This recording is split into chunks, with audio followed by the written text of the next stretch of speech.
Welcome to the Gathering podcast called The Greenhouse. It's going to help us grow together. That was a different intro today for you because it's a special day. It is. It is. Well, you're going to be watching this the day after Halloween, but we are taping this on Halloween. Now, I don't know if you're looking scary right now or if I do my eyes like this, is it really creepy? Okay, you're looking very creepy. So, who is it? This is like the Masked Singer. Who is the Masked podcast? Who is the Masked Guest podcast? Not you! Wow, that was bad. That was really cringy, wasn't it?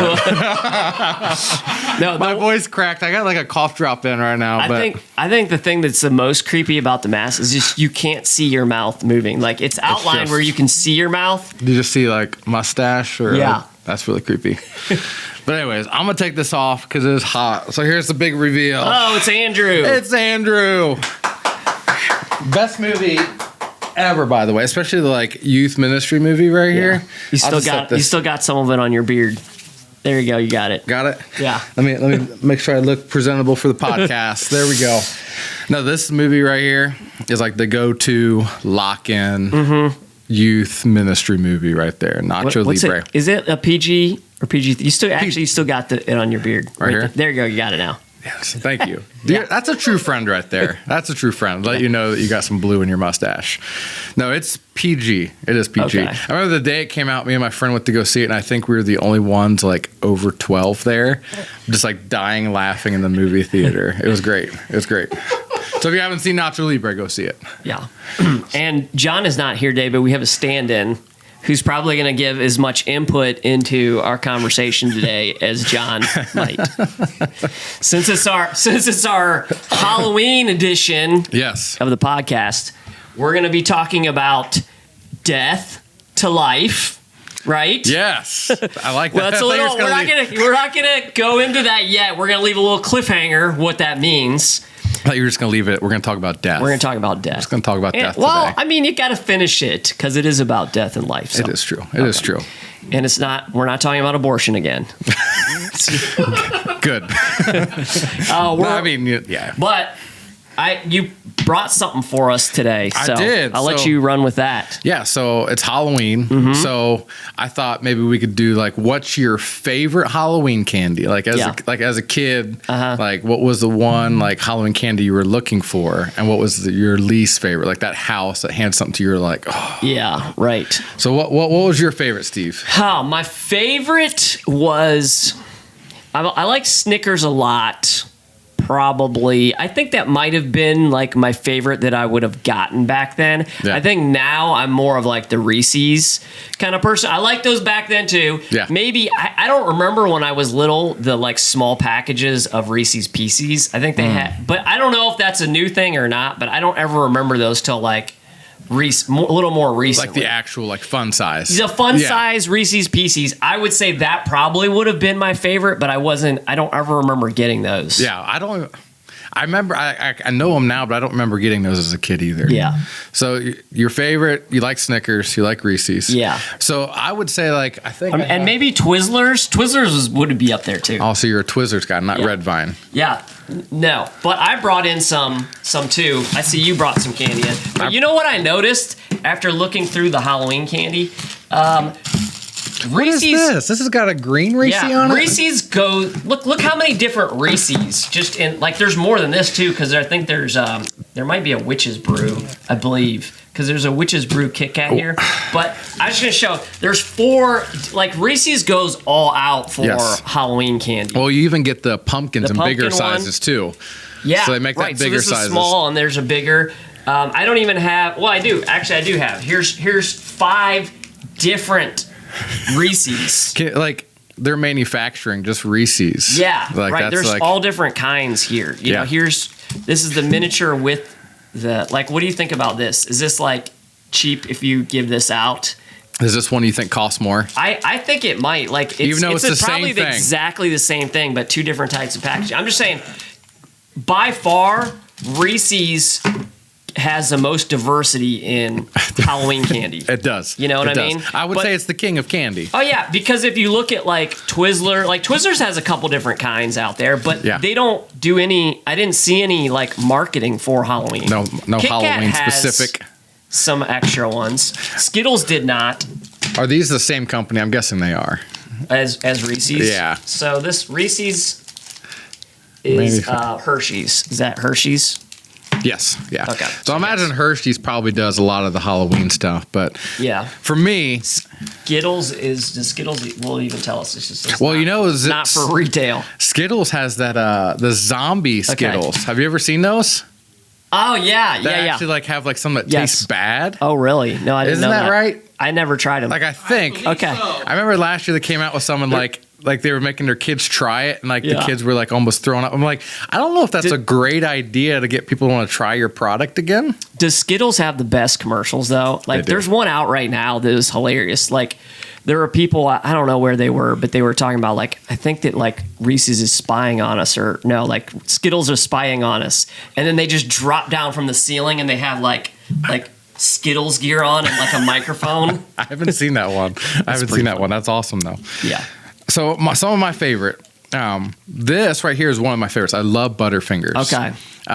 It's got to be like fresher though, like Yeah, that's a good point. because sometimes I get hard and really chewy. Yeah. Where like when you bite into a fresh Butterfinger, Now is it like if you leave it in your car or something like that, does that also change it? Or do you not know? I don't know. Butterfingers. I don't know. I would say the most complete candy bar. Some people may say it's trying to do too much. Is the Snickers? I'm like it's got the chocolate, nougat, caramel, peanuts. It's classic. What about I saw the peanut butter ones out there too. I tried one.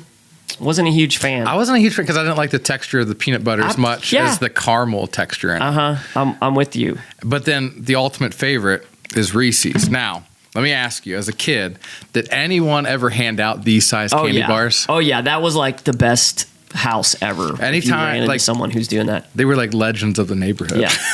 My neighbors across the street, they do like a miniature like haunted house that you walk through, and if the kids are brave enough to go through it, they get a full candy bar. If you don't, you get like a small one. Was it like a good one, like a good scary haunted house? Yeah. Like they Okay. go all out. Like they don't do much for anything else. But I think they're real. Like their costumes are like really legit. Like you could tell they put a lot of time into it. That's really cool. Yeah. That's really cool. I have a funny story about that real quick. When I was a kid, Yeah. first haunted house I went through, I got like taken out of it because I got so scared that someone like grabbed my foot as a kid. I remember I turned and just kicked. Right. And I felt so bad because I kicked this person on the floor, but they grabbed my foot, and that was like my reaction as like a 7-year-old as I kicked them. And I remember they had to stop because I just kicked this person. Well, I'm impressed as a 7-year-old that you went through.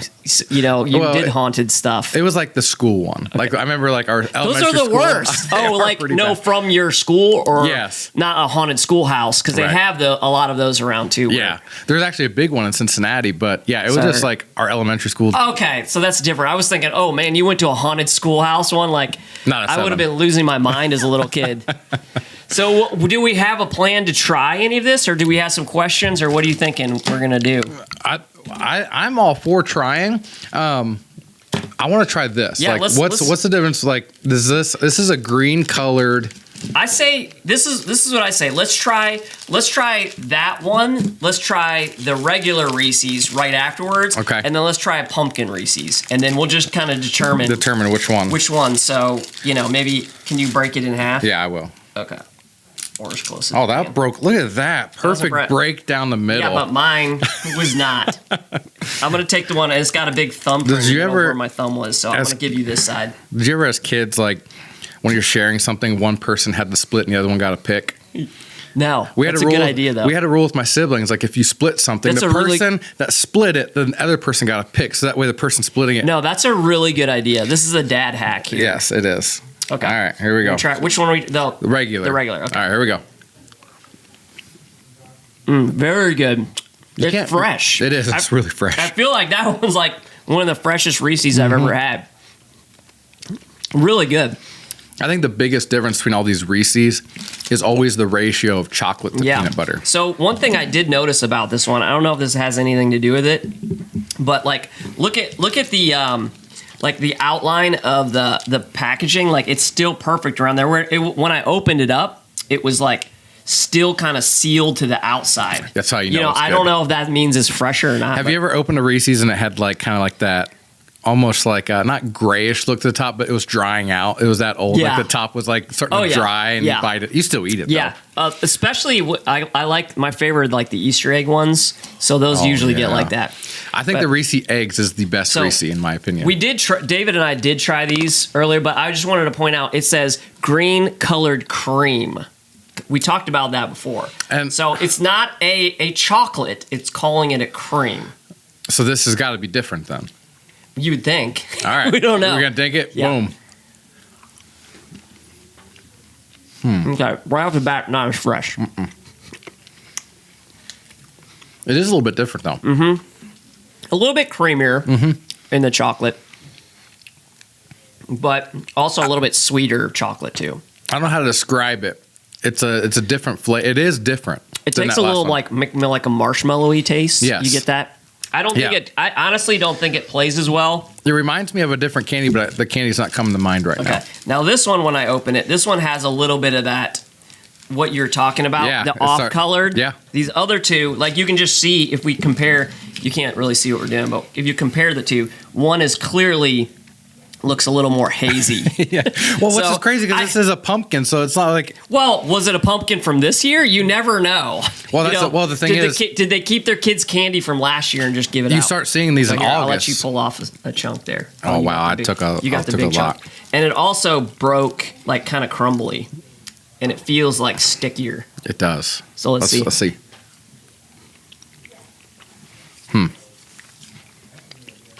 Clearly more peanut butter. A lot more peanut butter. That's what I was going to say at first. I think if it was fresher, that one would be better. Still, the first one we tried, I think, is the best. Yeah, the peanut butter was like, I'm getting more like crunchy in the peanut butter. I don't know if you were too, but well, what's funny is like it's drying out. These start coming out in August. Because right now, if you go to the store, aftertaste is a little weird too on that one. It is a little bit. It's got to be old. I bet it was last year's. You can already buy the Christmas trees of these.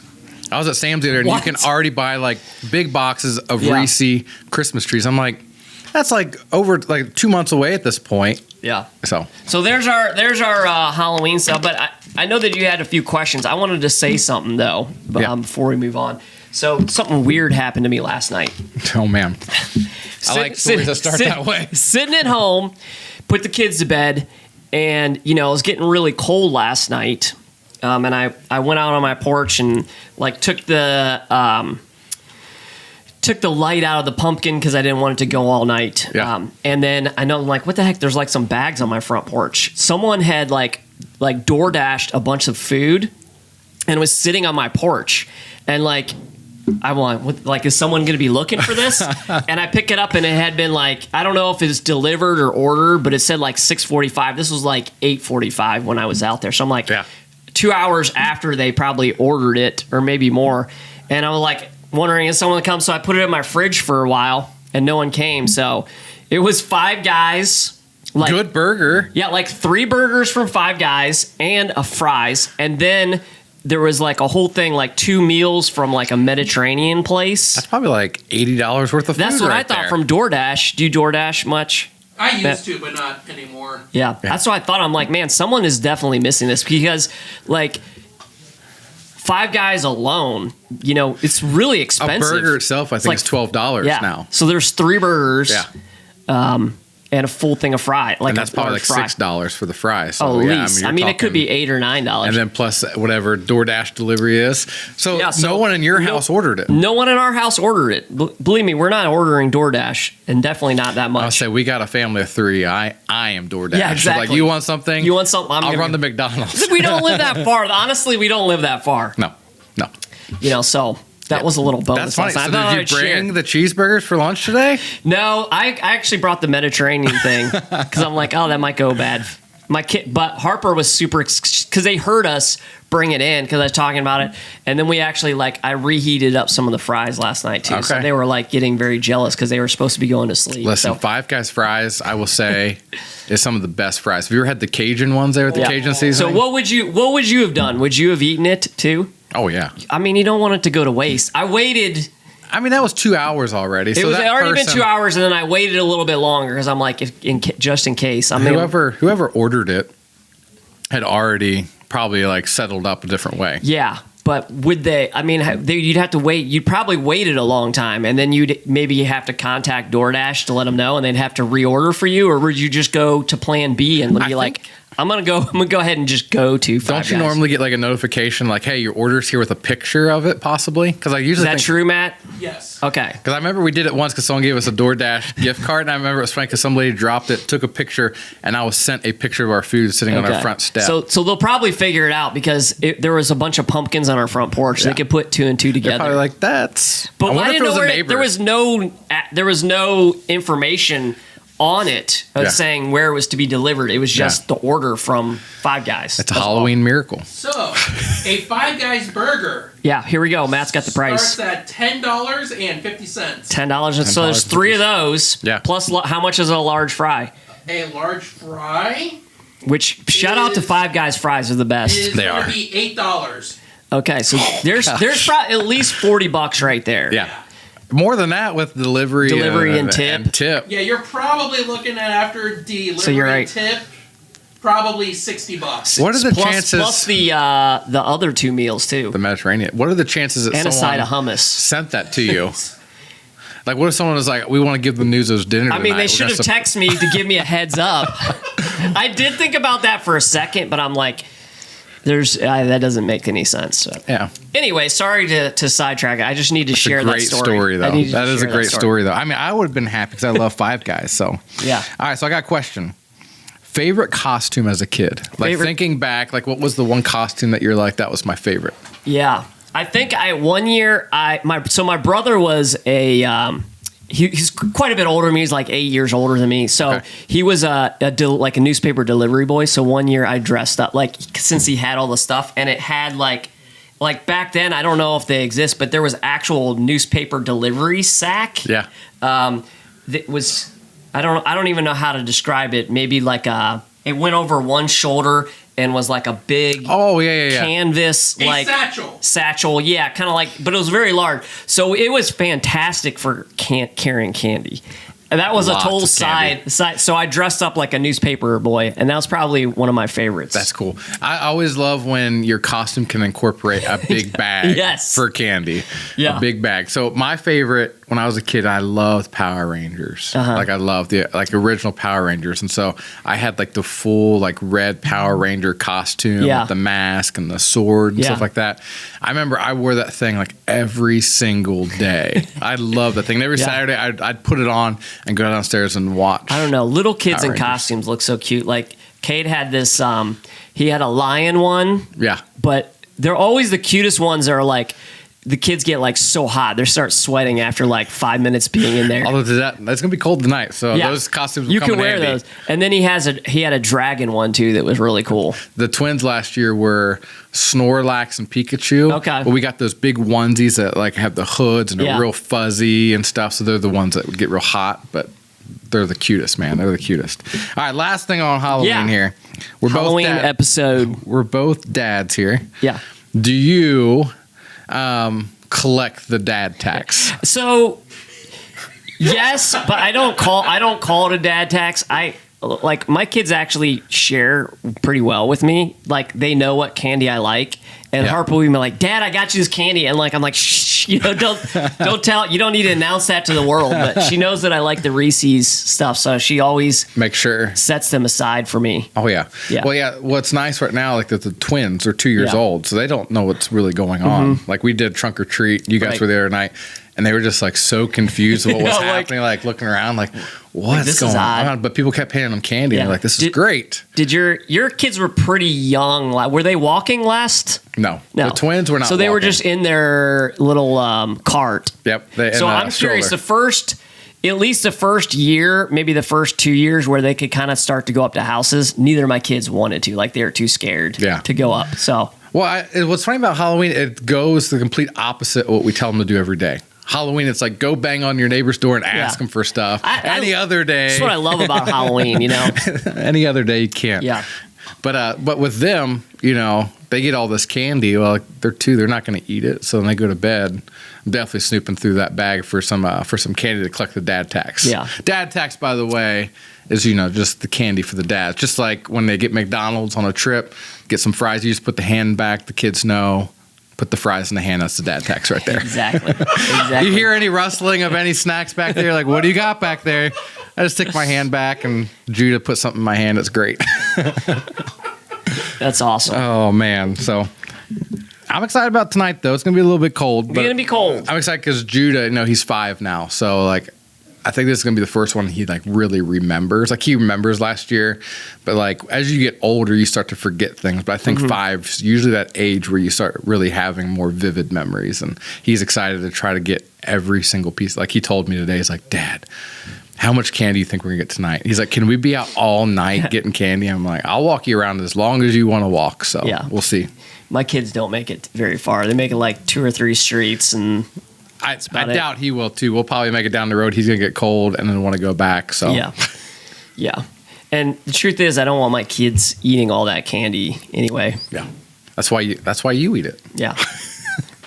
I'm not a huge like candy person anyway. I like donuts and cookies and stuff like that. Those things too. You just like both? Do you like fruity candy or chocolate candy better? Definitely chocolatey candy. Okay. You're smart then, yeah. Normal person. The chocolatey stuff. Normal person. Yeah. Well, so should we switch topics now? Switch topics. Okay, so we're going to talk a little bit about the scarier side of Christianity. Should I put my mask back on? And not really that scary, but the death to life. So we just had a baptism Sunday this past Sunday. And one thing we were talking about in staff meeting of how cool it was how many adults got baptized. Because, you often think of like baptism Sunday, you're going to see a bunch of kids, which we love. And we normally do have a lot of kids getting baptized. Yeah. I think Harper will hit up the next round. Yeah. I think she would have been ready this round, but we're like, no, we want to get some family in here because I know that grandma's going to want to see it. Absolutely. And everything. So I think you might see Harper get me baptizing Harper next time around because she knows what's going on. How are you gonna handle that? Because I don't know. Last time like Judah was in there for baptism, he's already talking about it, and then he's like, "I want you to baptize me." I'm almost like tearing up, like thinking about like baptizing. Yeah, I don't know how I'm gonna handle it. Yeah, honestly. But it'll be an awesome moment. I may have to get like some extra help that service in case I need to like go somewhere for a little while. Oh yeah, it was really cool because we had a lot of older adults getting baptized. Because like you said, usually. A lot of new people too. A lot of new people, which is people to the church. Awesome. It was awesome. 12 people too, right? Yeah. So that's really cool. Yeah. Really cool. Pretty awesome. So what I thought would be fun here, I don't know if you had any questions too, but I just went ahead and, typed into AI, hey, what are frequently asked questions about baptism? I thought we'd just run with that for a little bit, see how far we get with it. And then I went and looked back at some of my notes on baptism that I send to people who ask, hey, how does a gathering handle baptism? Okay. So this is AI. This is AI responding to this. So the first question was, what is baptism? Okay. Do you want a shot at that? Of what?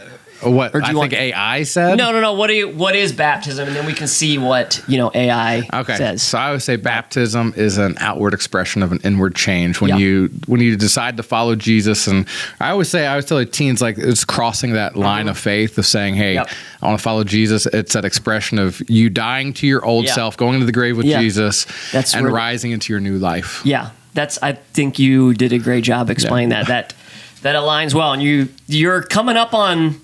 What, 2 years being here? Yeah, in March. It's crazy. I thought about that the other day. I'm like... Doesn't feel like 2 years. It doesn't feel like 2 years at all. Yeah. I still feel like I'm new here, but I'm like, I'm not. I'm like 2 years in now. So, yeah. You've probably been here longer than like 25% of the church, Yeah, which is cool because you get come and see a lot of growth happen too. Right. So yeah. Okay, so I felt like this one was a little generic. Their answer? Yeah, a little generic. Because I think maybe they're, kind of maybe, I don't know if it's towing the line or it's like just searching the web and like pulling from like the most cited sources. But so it says, baptism is a religious ritual or sacrament practiced by many Christian denominations and typically involves symbolic act of immersion in water or sprinkling water on them, signifying purification, cleansing, and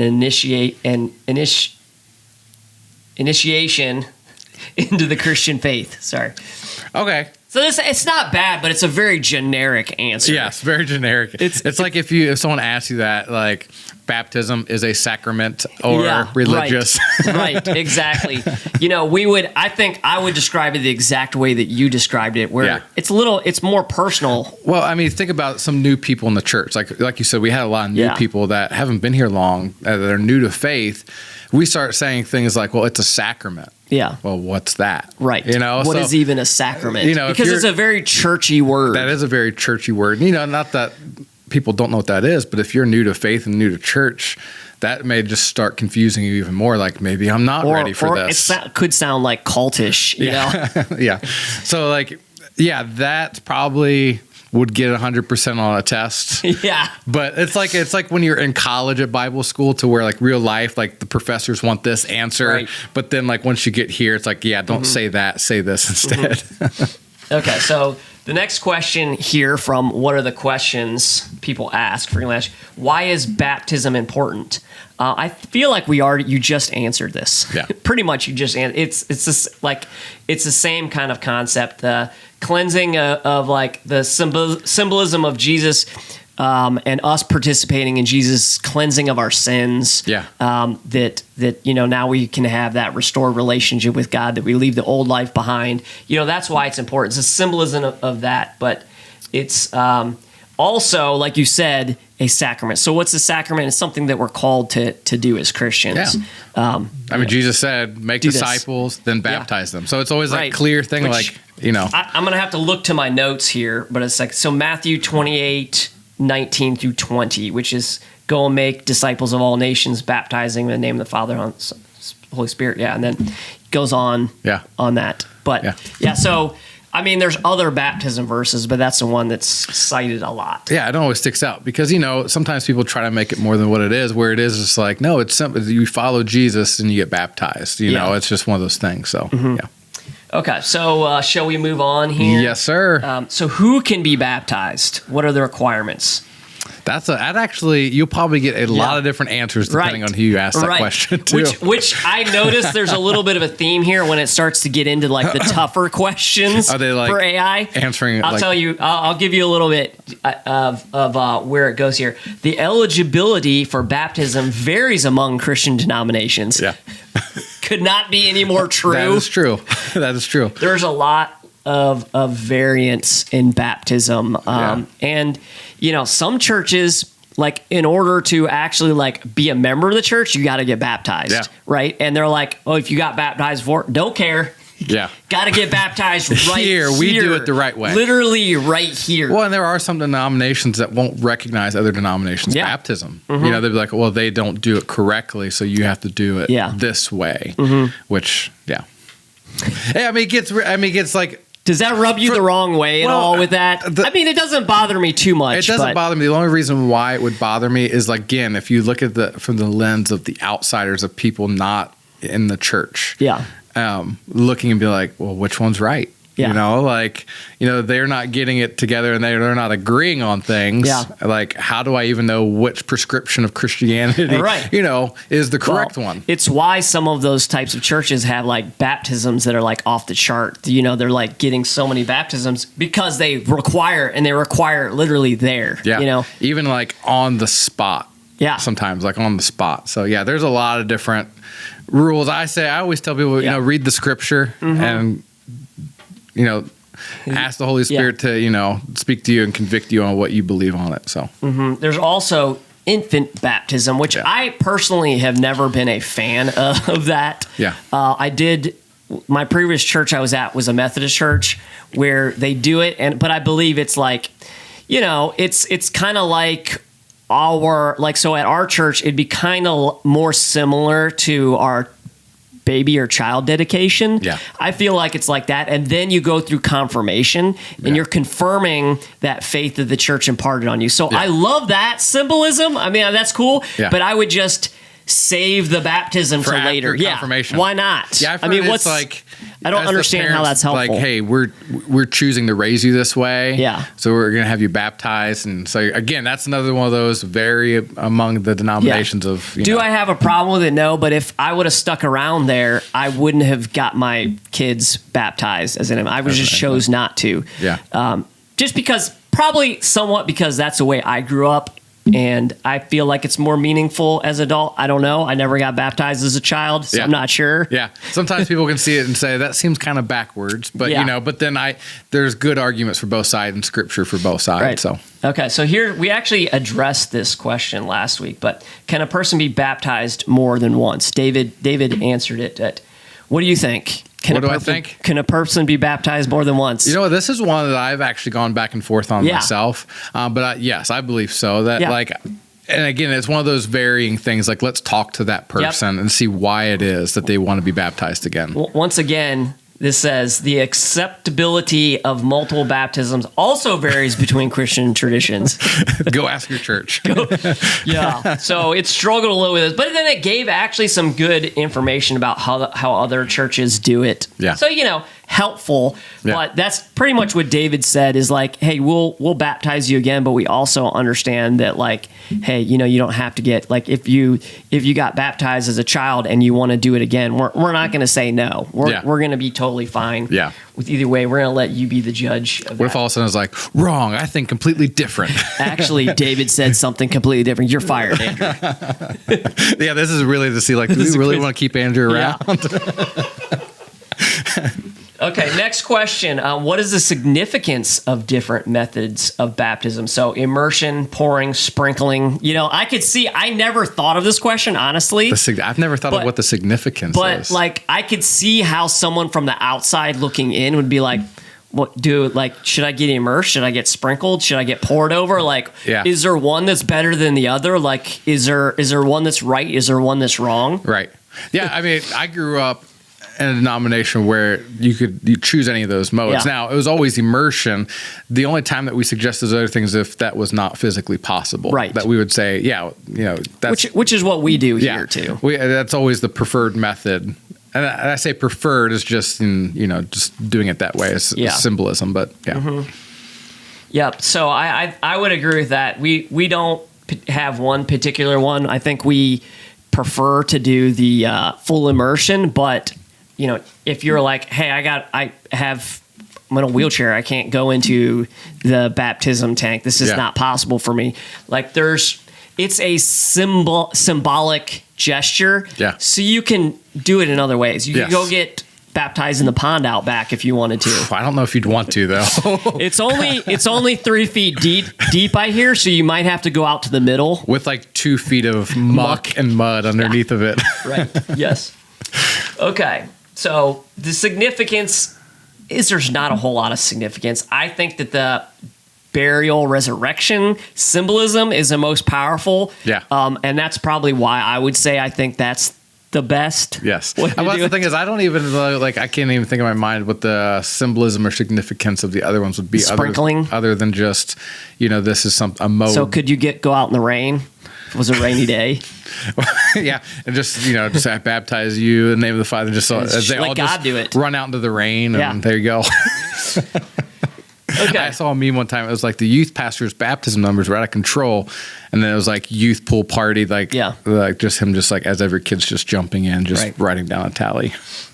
Okay, this next one is baptism necessary for salvation in Christianity? What did AI say? Okay. We'll just go ahead and read this one. The view of whether baptism is necessary for salvation varies among Christian denominations. I told you there was a theme here with AI. Some believe that baptism is essential for the forgiveness of sins and salvation, while others see it as an important but not exclusive means of salvation. It is critical to consult your specific beliefs or particular Christian group to understand their stance on this issue. So, very politically correct answer. Yeah, there you go. Is it necessary? No, I think actually, I feel like it did a pretty good job where it says others, this would probably be us, not exclusive means of salvation, but important. Yeah. So, like, would we say everybody needs to get baptized? Yeah, we'd say this is a really great thing to do. Right. Now, if like you can't help but think about like the sinner on the cross, Yeah. like he didn't have a chance to get baptized. But he still was going to be in paradise, Jesus said, Yeah, "I'll sometimes see we make things too complicated. We do. We do. So- again, I think it's extremely important. Jesus said these Yeah. two things, but at the same time, it's faith alone in Yeah. Jesus that saves you. I would go as far as to say there also is no exact words you need to say. Some denominations would say it's step 1, like 2, 3, 4, like say this. Do you believe in it? Like, Yeah.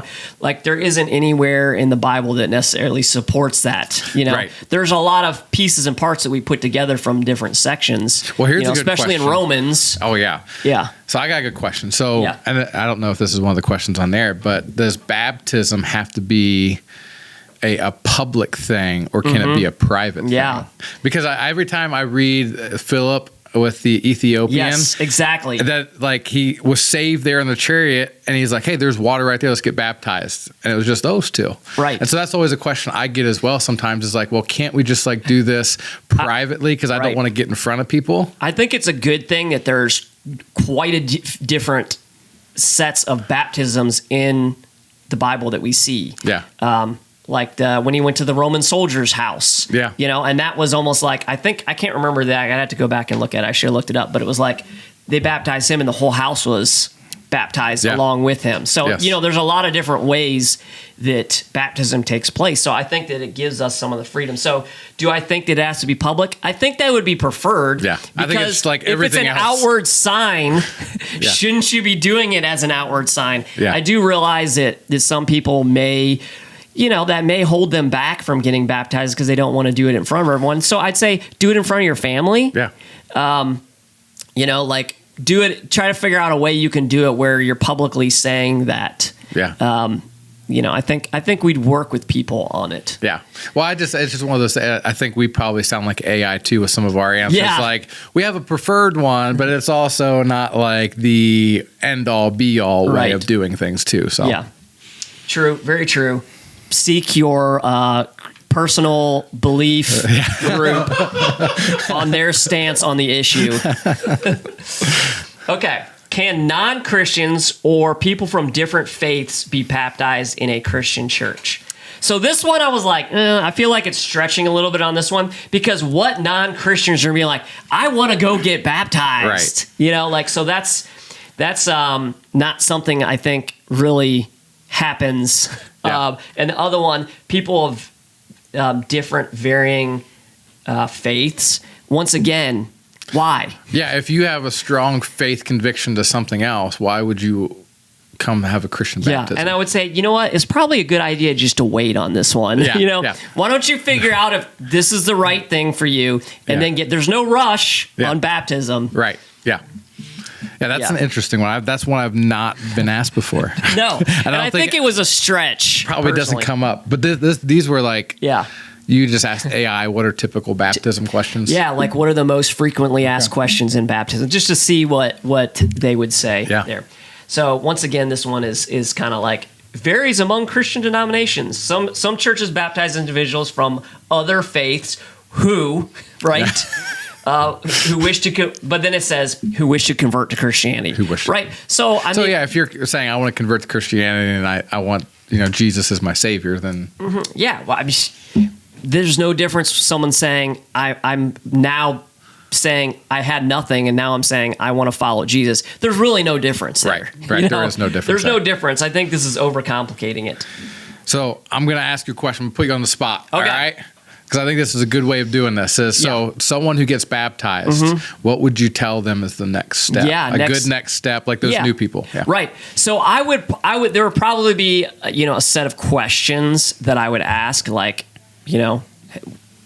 tell me about your faith journey. Like Yeah. I'd have to get to know you a little bit first to really tell you what your next steps is. Yeah. But let's say someone who recently got saved, is now a Christian. I would say, hey, it's like the scripture also says that we have to be ready to defend our faith and know our faith. So getting into a group, getting connected with other Christians, community, maybe even a mentor, but getting into like a group, like we launch groups regularly that are like basics of Christian faith, like understanding that and being able to like not just read it, but interact with it and ask questions with it. I have one that we're planning to launch this next winter that I think would be great. That's awesome. For that, we had one right now that is going on. It's called Why I Believe, or What I Believe, maybe. And that one, kind of goes over some of the basics. I always like to offer those classes because we live in an age of a lot of Bible illiteracy. Like people can't defend their faith, and scripture is pretty clear. It's very, I would say, even to go as far as very clear. Like David says, the main things are the plain things, and the plain things are the main things. Like this doesn't exactly apply to that because it's not necessarily a main thing, but it is a very plain thing in there. You should know the basics of Christian faith to the extent of like you should be able to say it in your own words. Right. Well, and that's the thing is too, is, some people like will be like, well, I don't know a whole lot about it. It's like, well, if you look at the people who were saved, they probably didn't know a whole lot about it, but they encountered Jesus and it changed their life. They're like, I want to follow this guy. So I think that like what you do is like perfect in getting them in the community. Like, hey, now that you're with this, get those people around you that are like-minded with your faith and help build you up. And you do an awesome job with that. Steve is probably like the greatest connections pastor ever.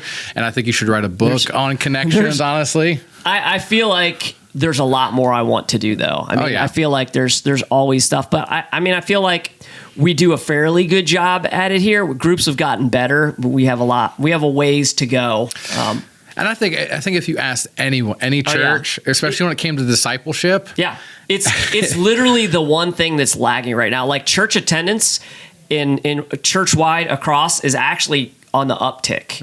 Like they've seen, like I think the average mid-sized church has seen like a 15 to 20% increase in attendance over the last year. That's awesome. And then it varies. Larger churches even more, smaller churches even less. They might be more like a 7%. But the one thing that is lagging, not a big surprise, is groups.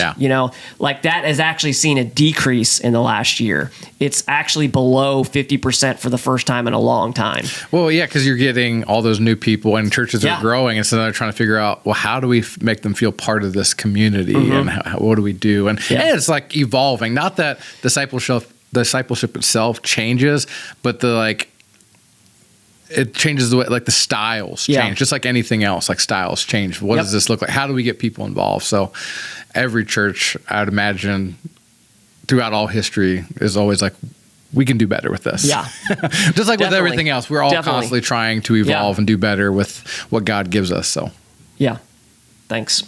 All right, so that's all the baptism questions that I had for you. Those were good. Yeah, good job, AI. Thanks, AI. Thank you. We're going to post this on our webpage today.